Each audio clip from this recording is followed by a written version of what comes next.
جی ناظرین، میں ہوں نعیم کیسر، اور پاکستان میں جو مہنگائی اور بے روزگاری کا بھی کہہ لیجیے کہ ایک طوفان تھا، اب لگتا ہے کہ وہ تھمنے کی طرف جا رہا ہے۔ اور اس کی وجہ یہ ہے کہ اسحاق ڈار صاحب جب پاکستان پہنچے، یعنی پی ڈی ایم کی اتحادی حکومت کے اندر جو سخت فیصلے لیے گئے، اور یہ بتایا گیا تھا کہ ملک ڈیفالٹ ہونے جا رہا تھا، اور اس وجہ سے بڑے سخت قسم کے فیصلے لیے گئے۔ عمران خان صاحب کو جو ہٹانے کی وجہ بتائی جا رہی تھی، ان کے خلاف عدم اعتماد لائے جانے کی وجہ بتائی جا رہی تھی، وہ یہ تھی کہ ملک دیوالیہ ہونے جا رہا تھا، اور اس وجہ سے ملک کو بچایا گیا۔ یہ پی ڈی ایم کا موقف تھا۔ لیکن اس کے بعد پھر اس قسم کے جابرانہ اور ظالمانہ کہہ لیجیے کہ فیصلے لیے گئے پی ڈی ایم کے وزیر خزانہ جناب مفتیٰ اسماعیل صاحب کی طرف سے، اور ظاہری بات ہے اس میں تمام لوگ آن بورڈ ہوں گے، میں کسی کو اس میں یہ نہیں کہہ رہا کہ اس نے نہیں کیا اور اس نے یہ کر دیا۔ اب عوام کو جو ہے پیٹرول کی قیمت میں، اس کے بعد ایل این جی کی قیمت میں جو ہے وہ ریلیف دیا گیا ہے، اور میرا خیال بڑا سکھ کا سانس لیا عوام نے، اور امید یہ کی جا رہی ہے کہ اب یہ سکھ کا سانس جو آگے بھی چلے گا۔ ڈالر بھی جو ہے اس کو بھی اب یہ کہا جا رہا ہے کہ تھوڑی تھوڑی لگام جو ہے وہ ڈالی گئی ہے، اور ڈالر نیچے آنا شروع ہو گیا ہے۔ اور اس میں آپ نے دیکھا ہے کہ جو 4-5 روز ہیں اس میں تقریباً 8-9 روپے کے لگ بھگ ڈالر جو ہے وہ نیچے آیا ہے۔ کیا ہمارے عوام جو ہیں وہ ریلیف کے مستحق ہیں؟ کیا عوام اتنے پس چکے ہیں؟ یہ ایک چیز جو ہے یہ سمجھنے کی ہے۔ عمران خان صاحب جو ہے وہ ذرا حکومت کو سانس لینے دیں تو حکومت اچھے فیصلے کر سکتی ہے، لیکن یہ میں آپ کو بتاتا چلوں جو حکومت کے سرکردہ لوگ ہیں کہ عمران خان صاحب سانس نہیں لیں گے، کیونکہ ان کا سانس پھنس چکا ہے، اور وہ تو خود آخری دموں پر یا آخری سانسوں پر ہے، تو وہ آپ کو کیسے سانس لینے دیں؟ اب انہوں نے تو اس وقت سانس نہیں لینے دیا جب ملک مستحکم تھا، اور یہاں جو سی پیک ہے اس کے لیے کام کیا جا رہا تھا، اور چین کے صدر نے یہاں آنا تھا، تو اس وقت عمران خان صاحب نے 126 دن کا دھرنا دے دیا۔ چین کے صدر کا دورہ جو 1 سال کے لیے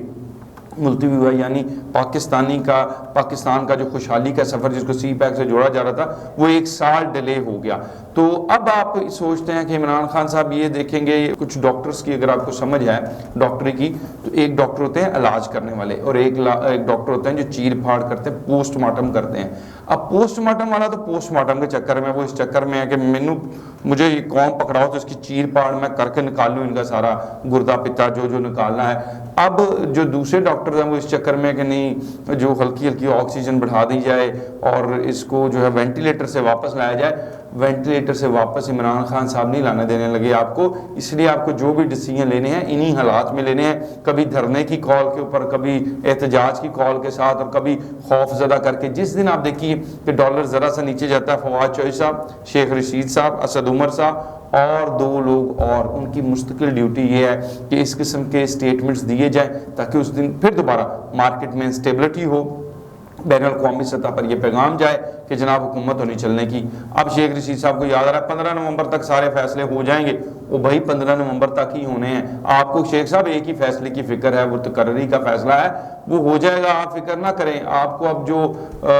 ٹھڈا آپ نے خود بھی کھا لیا اور عمران خان کو بھی پڑوا دیا، یا عمران خان نے آپ کو بھی پڑوا دیا، اب آپ اس کو سکون کے ساتھ، اطمینان کے ساتھ برداشت کریں، اور اس قوم کی ریلیف کا جو کام ہے برائے مہربانی، ملک سیلاب میں ہے جس کا آپ فائدہ اٹھانا چاہتے ہیں، آپ چاہتے ہیں کہ حکومت کو اتنا پریشرائز کر دیں کہ ریلیف ورک نہ ہو، لوگ گالیاں نکالیں حکومت کو، لوگ دستوں گریبان ہو حکومت کے ساتھ، ایسا نہیں ہوگا، کیونکہ جو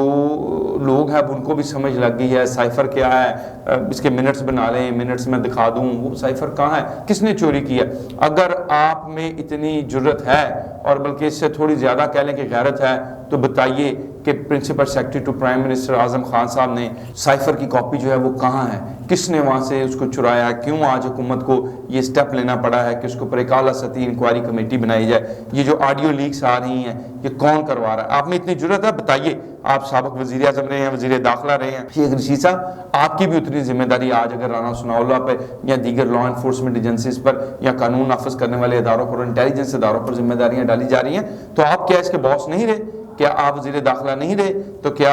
عمران خان وزیر اعظم نہیں رہے؟ کیا Azam Khan secretary to prime minister نہیں رہے؟ کیا انہوں نے ابھی تک ان کے اوپر جتنے الزام روز بروز بڑھتے جا رہے ہیں اعظم خان صاحب کے اوپر، عمران خان صاحب کی پشت پناہی اور کے ساتھ جو سارے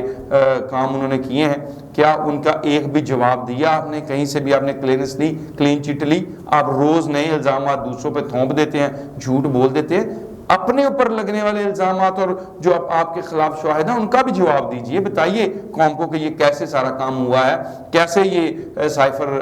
جو ہے اس کی کاپی گم ہوگی، اگر یہ اس میں آپ کے خلاف ہے تو پھر اس کو بتائیے۔ لیکن نہیں، اس کی وجہ یہ ہے کہ آپ کو صرف پریشر کریٹ کرنا ہے، جھوٹ بولنا ہے تاکہ عوام کو ریلیف کسی صورت نہ مل سکے. اور جو یہ ایک لے کے آئے تھے مینڈیٹ، یا ایک بات لیے، ایک نعرہ لے کے آئے تھے کہ عوام کو ریلیف دیں گے اور ملک کو دیوالیہ ہونے سے بچائیں گے، آپ کا بالکل الٹیمیٹلی حتمی ایجنڈا یہ ہے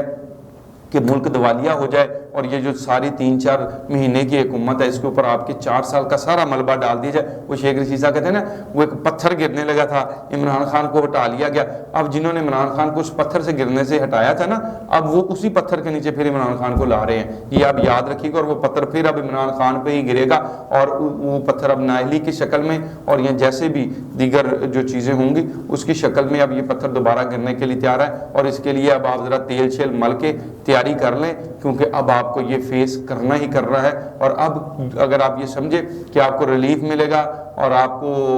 وہ لاڈلے والا سلوک آپ کے ساتھ ہوگا، نہیں ہوگا. اور اب آپ کو یہ ساری کانسیکوینسز جو آپ نے ملک کے ساتھ بیڑا غرق کیا ہے اس کا اب آپ کو یہ بھگتنا پڑے گا، اور اس کا سامنا جو ہے وہ کرنا پڑے گا. لیکن میں ایک چیز یہاں آپ کو بتانا چاہتا ہوں، وہ یہ ہے کہ عمران خان صاحب کے زیبا چودھری صاحبہ کی عدالت میں جانا بھی ان کے گلے پڑ گیا، کیونکہ ان کے جو وکیل ہیں حامد خان صاحب، ان کی ذرا دیکھیے انہوں نے کیا کہا ہے عمران خان کو. انہوں نے یہ کہا کہ آپ کو کس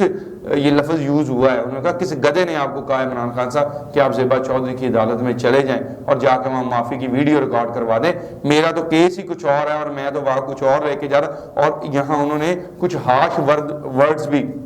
جو اس ویڈیو میں نظر آ رہے ہیں نا، فیصل چودھری اور وہ بابر اعوان صاحب، ان کے لیے بھی بڑے ہارش ورڈ یوز کیے ہیں حامد خان صاحب نے. اور یہ جلد یہ بھی ساری چیزیں جو ہے اب آپ کی منظر عام پر آئیں گی، اور یہ بھی آپ کو پتہ لگے گا کہ جو لوگ عمران خان صاحب کو جو گروپ یا ٹولہ ان کو کھینچ رہا ہے اس سارے کام کی طرف اداروں کے سامنے کھڑا کر کے لڑوانے کے لیے، چاہے وہ جوڈیشری یا فوج ہو، تو اب ان کے جو کہہ لیں کہ ویل وشر ہی ہیں احمد خان، انہوں نے بیچاروں نے کیا ان سے فائدہ اٹھایا عمران خان سے، وہ اب یہ چاہتے ہیں کہ اس طرح سے کوئی ایڈونچر عمران خان کے ساتھ پھر نہ ہو جائے جس کو بھگتنا عمران خان کے بس سے باہر ہو. اسی کے ساتھ اپنے میزبان نعیم کیسو کو اجازت دیجیے، ملیں گے پھر مزید خبروں کے ساتھ. خدا حافظ.